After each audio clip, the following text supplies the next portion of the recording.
الحمد لله نحمده ونستعينه ونستغفره ونؤمن به ونتوكل عليه ونعوذ بالله من شرور أنفسنا ومن سيئات أعمالنا من يهده الله فلا مضل له ومن يضلل فلا هادي له ونشهد أن لا إله إلا الله وحده لا شريك له ونشهد أن سيدنا ونبينا ومولانا محمدا عبده ورسوله صلى الله عليه وعلى آله وأصحابه أجمعين وبارك وسلم تسليما كثيرا كثيرا أما بعد فأعوذ بالله من الشيطان الرجيم بسم الله الرحمن الرحيم قل هو الله أحد الله الصمد لم يلد ولم يولد ولم يكن له كفوا أحد صدق الله مولانا العظيم.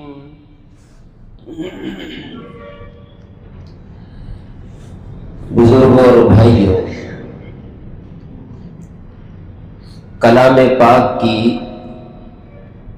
ایک چھوٹی سی سورت آپ کے سامنے تلاوت کی،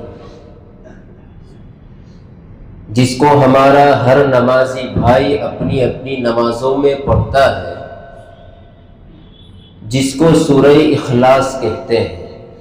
قل هو اللہ احد.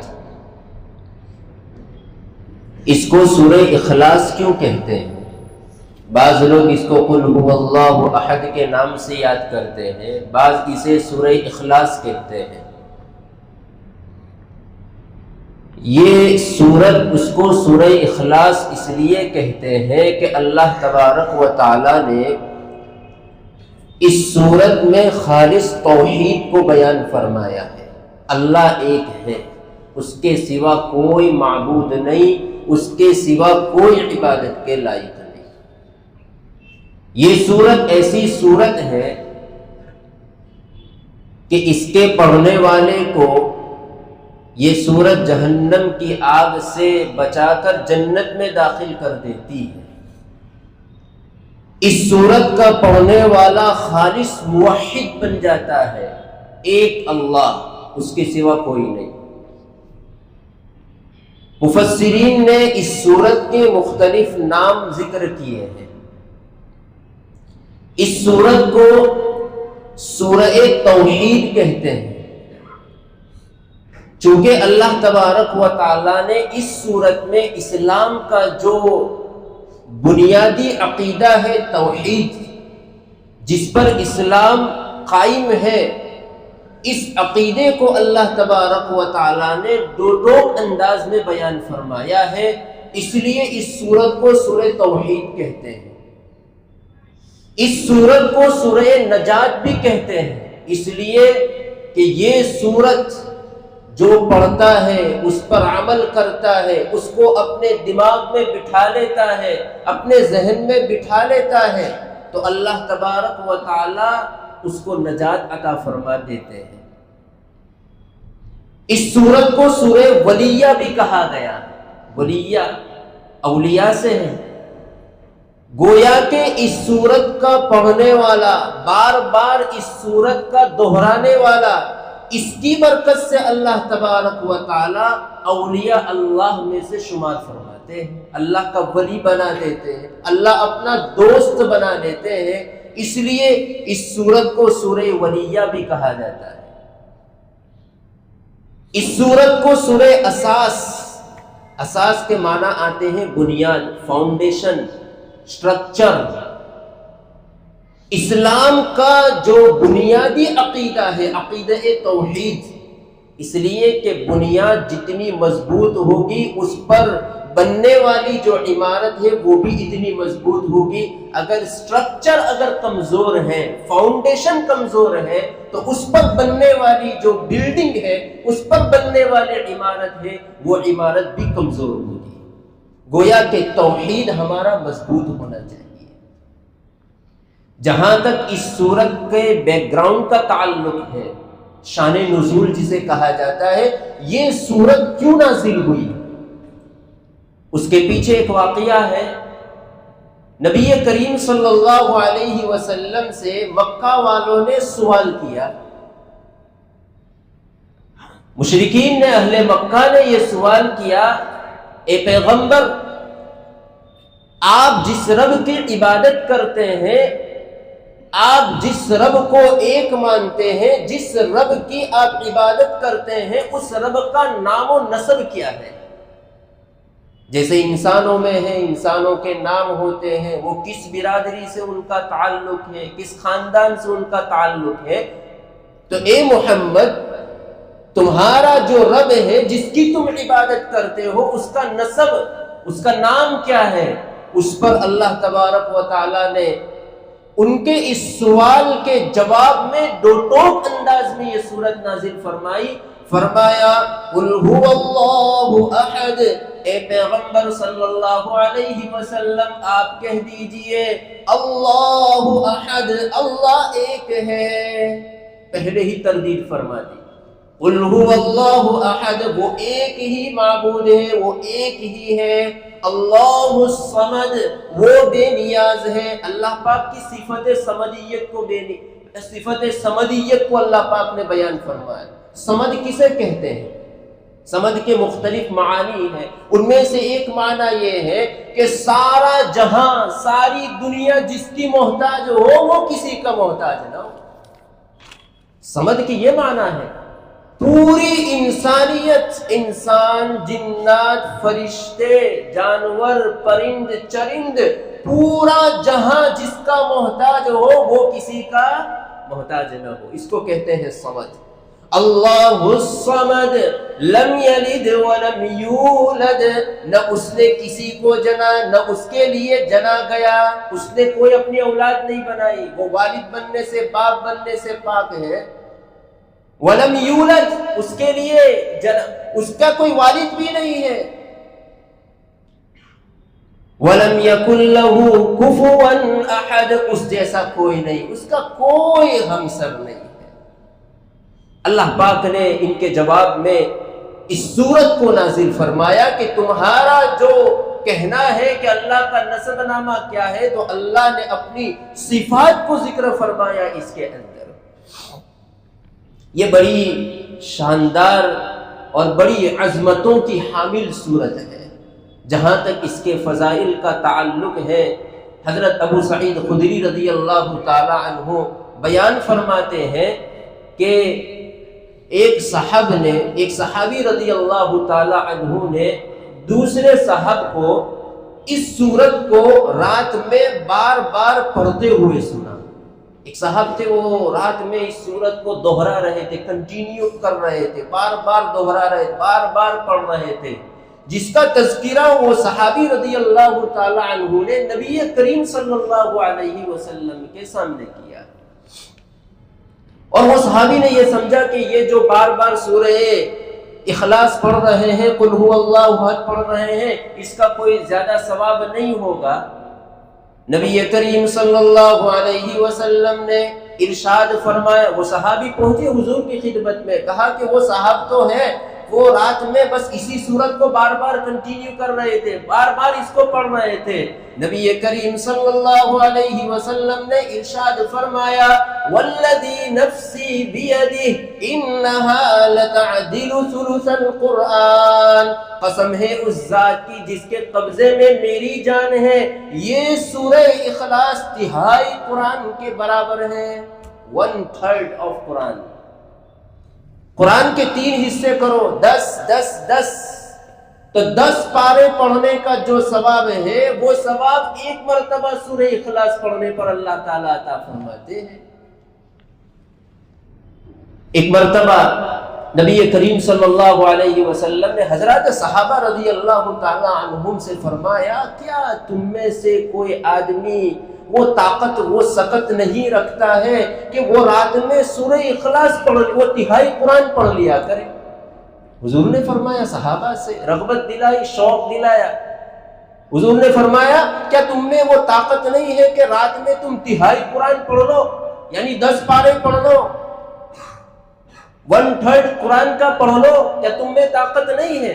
حضرات صحابہ نے یہ سن کر عرض کیا یا رسول اللہ ہم میں کون طاقت رکھتا ہے کہ روزانہ تہائی قرآن پڑھے، تیسرا حصہ قرآن کا پڑھ لے؟ کون طاقت رکھتا ہے؟ نبی کریم صلی اللہ علیہ وسلم نے ارشاد فرمایا کیا تم سورہ اخلاص نہیں پڑھتے؟ یہ سورہ اخلاص اللہ الواحد ثلث القرآن، یہ سورہ اخلاص ثلث قرآن ہے، تہائی قرآن پڑھنے کے برابر ہے. حضرات صحابہ ایک مرتبہ بیٹھے ہوئے تھے، آپ علیہ السلام تشریف لائے. آپ علیہ السلام نے فرمایا کیا میں تمہیں تہائی قرآن پڑھ کر کے نہ سناؤں؟ صحابہ نے عرض کیا یا رسول اللہ ضرور سنائیے.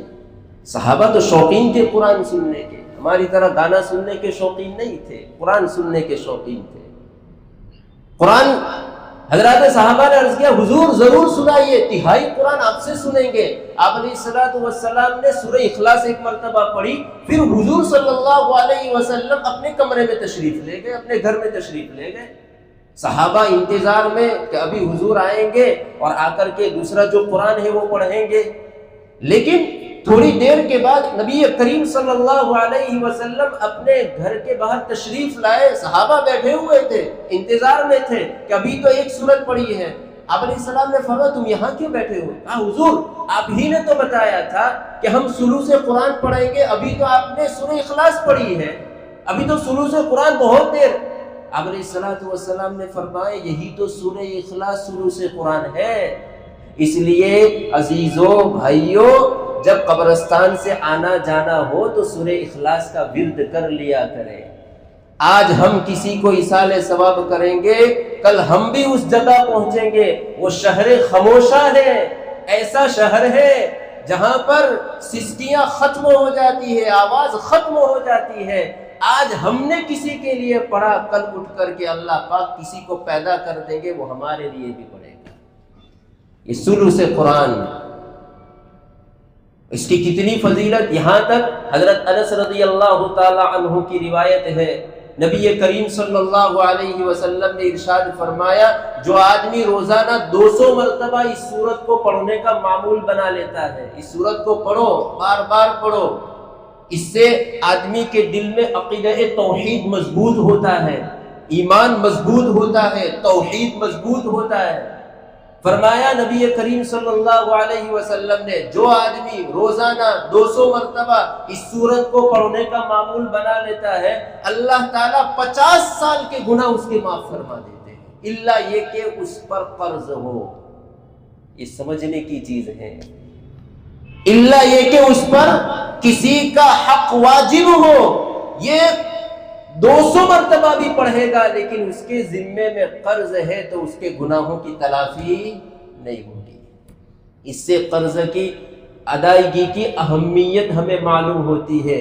کسی سے اگر قرض لیا ہو مرنے سے پہلے اس کو ادا کرنے کی ضرورت ہے. ایک موقع پر نبی کریم، ہمارا مضمون تھوڑا دوسرا ہے، تھوڑا ایک بات آ گئی بیچ میں. آپ علیہ السلام کے زمانے میں ایک مرتبہ کسی کا انتقال ہوا. حضور صلی اللہ علیہ وسلم نے نماز جنازہ اس وقت تک نہیں پڑھائی جہاں تک کہ اس میت کے قرض کی ادائیگی کا کسی صحابی نے ذمہ لیا، رسپانسبلٹی لی کہ حضور میں ادا کروں گا. اس سے پتا چلا جو لوگ ایک دوسرے کو سلا دیتے ہیں، کان کھول کے سن لو، اللہ تبارک و تعالیٰ کے یہاں چھوٹنے والے نہیں ہیں. جس کا جو بھی لیا ہو، چاہے زمین ہو، جائیداد ہو، دکانیں ہو، مکان ہو، کیش کی شکل میں ہو، دنیا میں چھوٹ جاؤ گے لیکن آخرت میں اللہ عالم الغیب ہے، سب کچھ جانتا ہے. مرنے سے پہلے ادائیگی کی فکر کر لو. بھائیوں کو بھی کہا جا رہا ہے، والد کو بھی کہا جا رہا ہے، والد بھی اولاد کے درمیان میں انصاف سے کام لیں. اپنے رشتہ داروں کے درمیان میں انصاف سے کام لیں، بہنوں کے حقوق کی ادائیگی کو لازم پکڑو۔ یہ بھی تو ایک حق ہے، شریعت مطہرہ نے اس کو حق دیا ہے۔ وراثت کا مسئلہ بڑا نازک مسئلہ ہے، اس کو ہم سمجھتے ہیں، علماء فرماتے ہیں، فقہا نے لکھا ہے، وراثت کا مال اتنا طیب، اتنا پاکیزہ، اتنا حلال ہے کہ اللہ تبارک و تعالیٰ نے اس کو دلوایا ہے۔ قرآن کریم میں احکامات بیان فرما کے اس میں ذرہ برابر بھی حرام کا کوئی شائبہ، کوئی شک اور کوئی شبہ نہیں ہے۔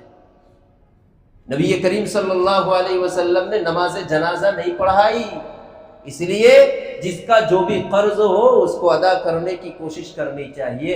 خیر، میں یہ عرض کر رہا تھا کہ یہ سورت بڑی فضیلت والی سورت ہے، جو آدمی اس کو پڑھ لیتا ہے اللہ تبارک و تعالی 200 مرتبہ پڑھ لیتا ہے تو 50 سال کے گناہ بھی معاف فرما دیتے ہیں۔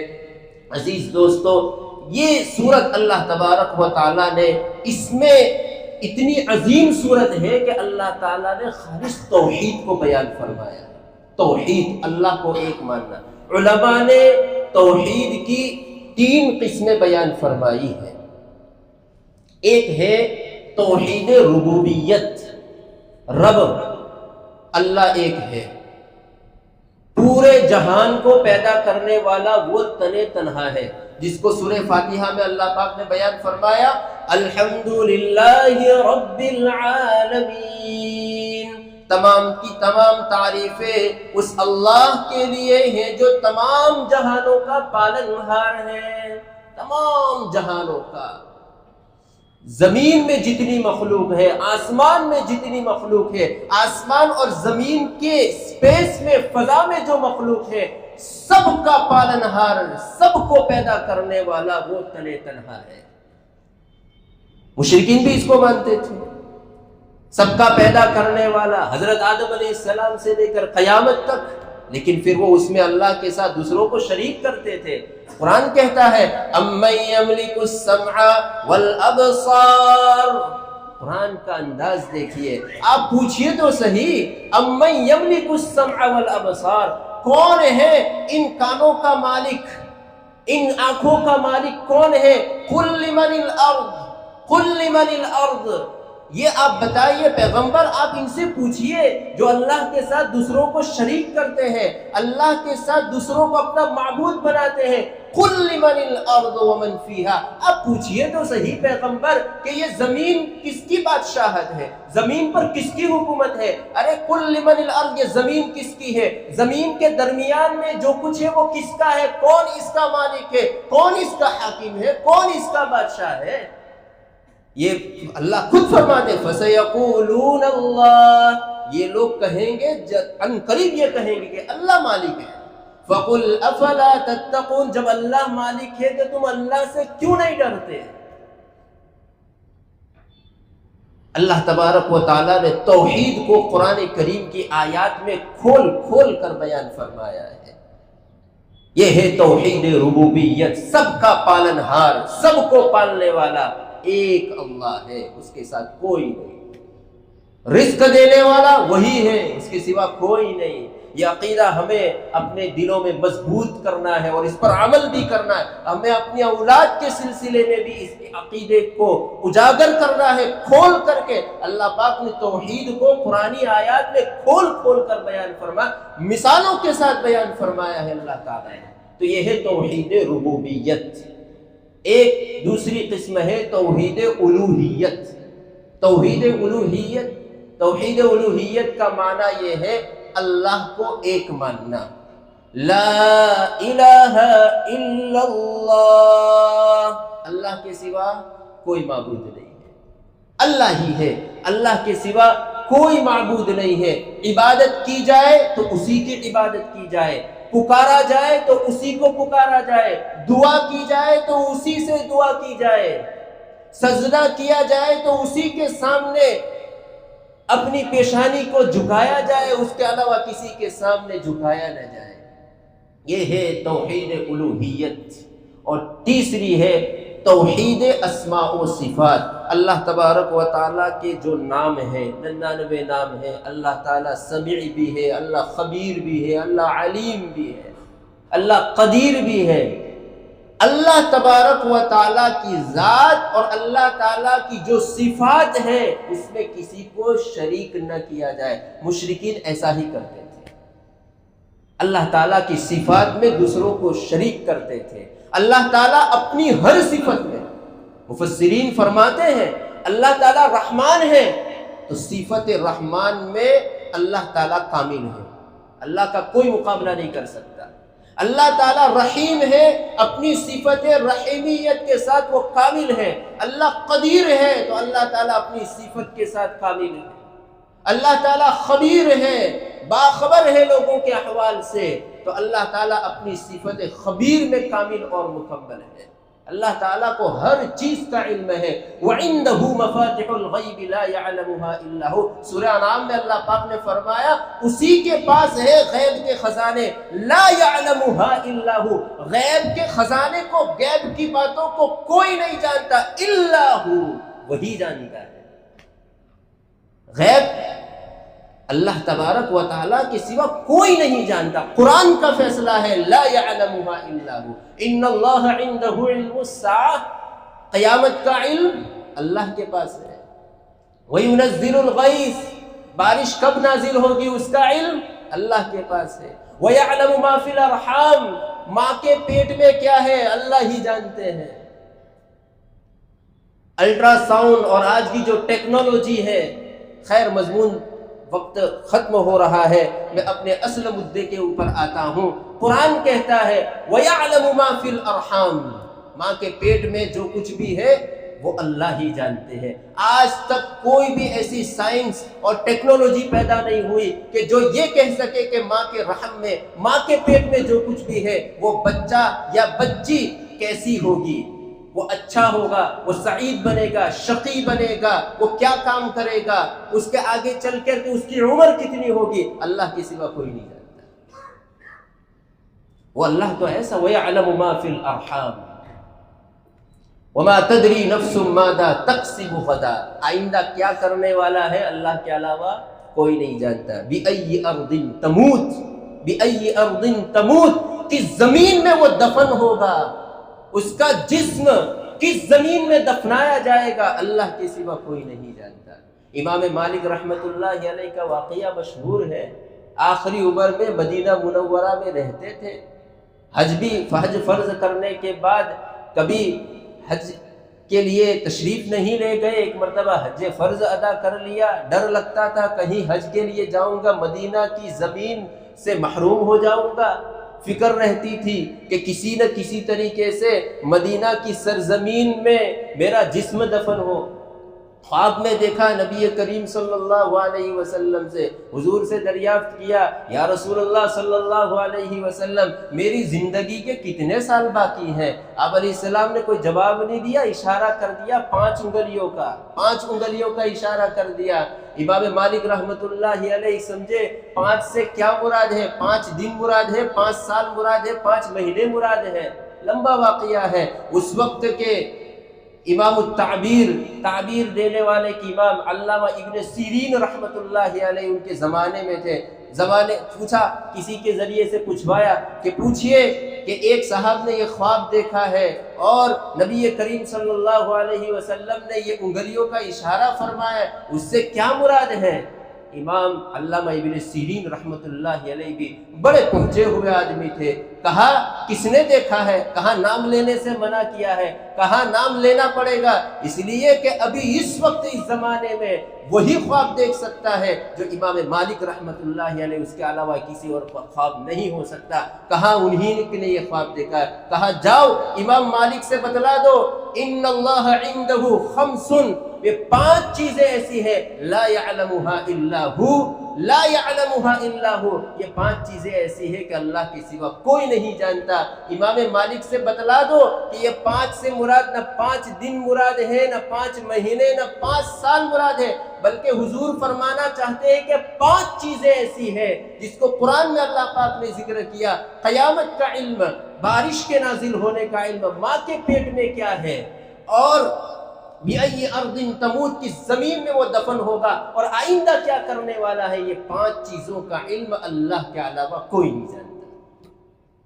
یہ صفت اللہ تبارک و تعالیٰ کی ہے، یہ ہے اللہ تبارک و تعالیٰ خبیر ہے، اللہ تعالیٰ سمیع ہے، اللہ تعالیٰ بصیر ہے، اللہ رحمان ہے، رحیم ہے۔ تو اللہ تعالیٰ کی جو صفات ہے، اللہ تعالیٰ اپنی ذات میں بھی اپنی صفات میں بھی تنے تنہا ہے، اس کے ساتھ کوئی شریک نہیں ہے۔ آج کل سوشل میڈیا کے توسط سے ہنگامہ برپا کیا جا رہا ہے ایک گیت کے اوپر۔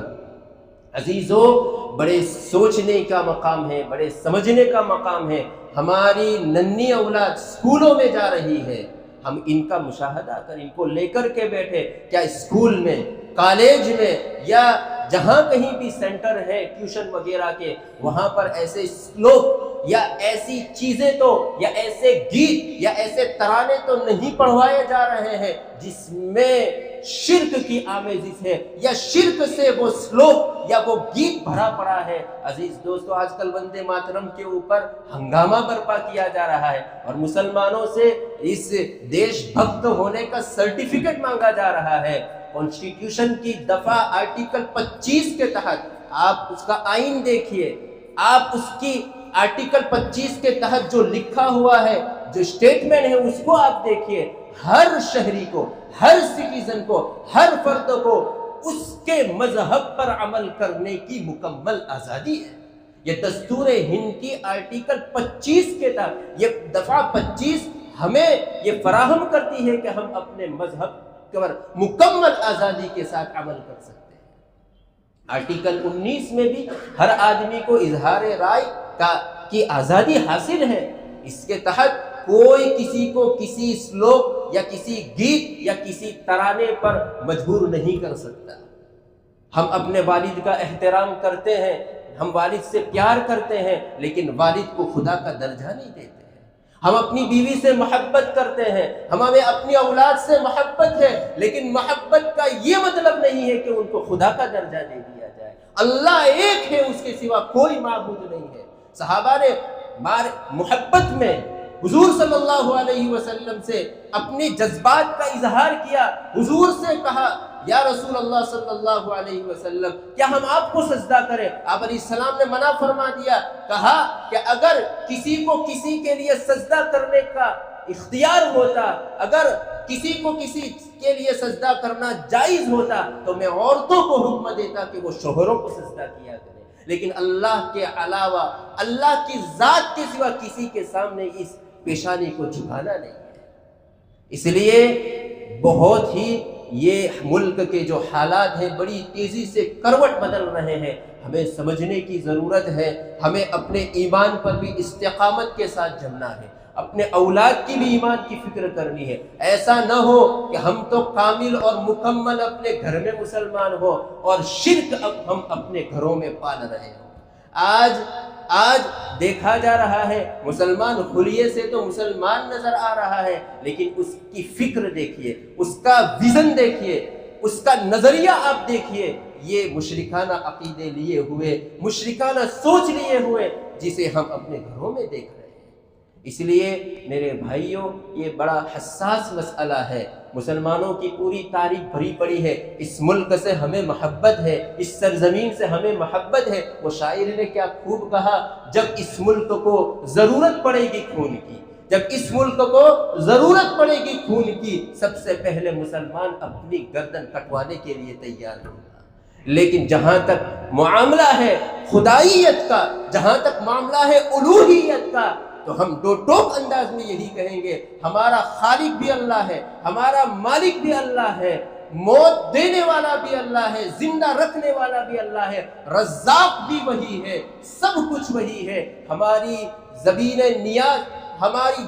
نیاز اور ہماری پیشانی جھکے گی تو اسی کے سامنے جھکے گی، اس کے علاوہ ہم کسی کو رب ماننے کے لیے تیار نہیں۔ ہم اپنے ایمان کا سودا ہرگز نہ اپنے ایمان کا سودا، نہ اپنی اولاد کے ایمان کا سودا ہرگز ہم کرنے کے لیے تیار نہیں ہے۔ اس لیے عزیز دوستو، ہم اپنی اولاد کا اسکول میں جا رہی ہے، کالج میں جا رہی ہے، ہم ان کو دیکھیں ہماری اولاد کیا کر رہی ہے، ان کو سمجھائیں اس ملک سے محبت ہے، لیکن محبت کے درجے تک ہوتی ہے۔ خدا صرف ایک اللہ ہے۔ اللہ تبارک و تعالیٰ سے دعا ہے کہ اس عقیدے کے اوپر ہمیں زندہ رکھے، اس عقیدے کے اوپر ہمیں موت نصیب فرمائے۔ آمین۔ وآخر دعوانا ان الحمد للہ رب العالمین۔